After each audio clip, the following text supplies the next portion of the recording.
Kasih karunia dan damai sejahtera dari Tuhan Allah Bapa kita dan dari anaknya Tuhan Yesus Kristus menyertai kamu sampai selamanya. Amin. Selamat pagi saudaraku, selamat berakhir pekan. Mari kita melakukan semua hal yang baik hari ini untuk memuji muliakan nama Tuhan. Dipadu firman-Nya dari Injil Markus pasal 1 ayat 35. Demikian firman Tuhan. Pagi-pagi benar, waktu hari masih gelap, ia bangun dan pergi keluar. Ia pergi ke tempat yang sunyi dan berdoa di sana. Demikianlah firman Tuhan.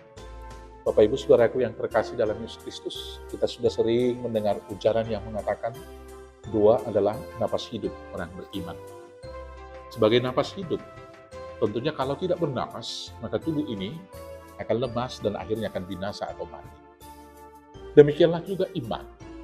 Apabila kita tidak berdoa, maka tentunya iman kita akan semakin surut, akhirnya padam, dan kemudian kita tidak akan percaya kepada Tuhan.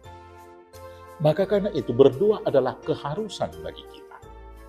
Saya jadi ingat lagu anak sekolah minggu, ketika saya masih anak sekolah minggu yang mengatakan, baca kitab suci, doa tiap hari, kalau mau tumbuh.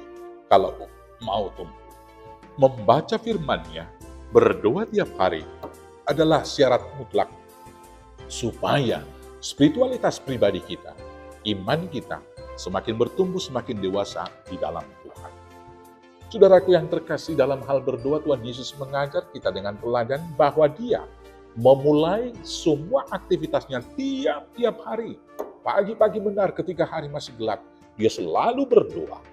Itu yang kita baca tadi dalam bacaan kita di dalam Markus 1 ayat 35 dikatakan demikian. Pagi-pagi benar, waktu hari masih gelap, ia bangun dan pergi keluar. Ia pergi ke tempat yang sunyi dan berdoa di sana. Berdoa. Apa yang dilakukan Tuhan Yesus di sana? Pertama sekali senantiasa menyerahkan seluruh hidupnya kepada Bapaknya dan memohon bimbingan, arahan, tuntunan dari Bapa supaya segala hal yang dilakukan boleh berkenan kepada Tuhan. Demikianlah kita dalam kehidupan keseharian, saudaraku yang terkasih.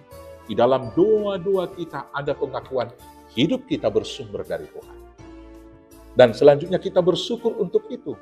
Maka dalam doa yang pertama, karena itulah kita selalu menaikkan puji-pujian yang pertama, pengakuan bahwa Tuhanlah yang menciptakan. Dan yang berikut, kita senantiasa memuji, memuliakan di atas semua berkat, maka bersyukur. Dan supaya kita dapat bersyukur, tentunya hidup kita harus hidup yang mau menghitung berkat Tuhan. Berkat Tuhan, satu-satu hitunglah. Kau niscaya akan kagum oleh kasih-Nya. Dan setelah itu saudara-saudaraku yang terkasih, maka kita kemudian memohon supaya Tuhan memberikan kebutuhan hidup kita satu hari ini saja. Maka Tuhan akan melimpahi kita lebih daripada apa yang kita pikirkan dan lebih daripada apa yang kita butuhkan. Selanjutnya, ketika kita melakukan doa, kita harus mengakui kekurangan kita, mengaku dosa-dosa kita, dan selanjutnya di dalam doa itu, kita menyerahkan kehendak Tuhan saja yang jadi. Saudaraku yang terkasih, dengan demikian kita akan dimampukan menghadapi kenyataan hidup, baik susah maupun senang. Ketika kita berdoa, kita tetap terhubung dengan sumber hidup kita, maka susah dan senang tidak akan dapat menarik kita dari Tuhan. Justru dalam susah dan senang tersebut, kita dimampukan untuk mengaktualisasikan diri sebagai anak-anak Tuhan yang beriman, yang dibekali dan disertai oleh Tuhan, menyatakan kemuliaan Allah dalam situasi senang dan dalam situasi kesusahan tersebut. Sehingga dalam susah dan senang, kita punya kesempatan memuliakan Tuhan, dan di sana kita menjadi alat kesaksian, menjadi berkat bagi orang-orang yang lain. Saudaraku yang terkasih, dalam berdoa kita telah diajarkan dalam Matius 6 oleh Tuhan Yesus. Pertama sekali ketika kita berdoa supaya jangan bertele-tele. Ketika doa makan, mari kita doa makan. Ketika doa tidur, boleh kita berdoa tidur. Demikian juga ketika memulai satu pekerjaan, tugas pelayanan, kita saja berdoa supaya Tuhan menyertai. Tapi ada kalanya juga kita berdoa syafaat, tentunya itu dapat kita lakukan dengan tepat dan waktu yang benar-benar tepat. Kemudian saudaraku yang terkasih dalam Yesus Kristus, dalam doa-doa yang kita naikkan kepada Tuhan, berdoalah dengan kalimat yang kita mengerti. Jangan mengucapkan doa yang tidak mengerti, supaya kita dapat mengimaninya.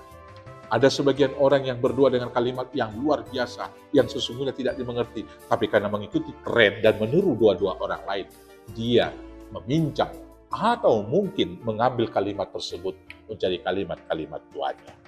Bapak Ibu, saudaraku yang terkasih, doa kalau dengan benar kita sampaikan, maka akan sangat besar kuasanya.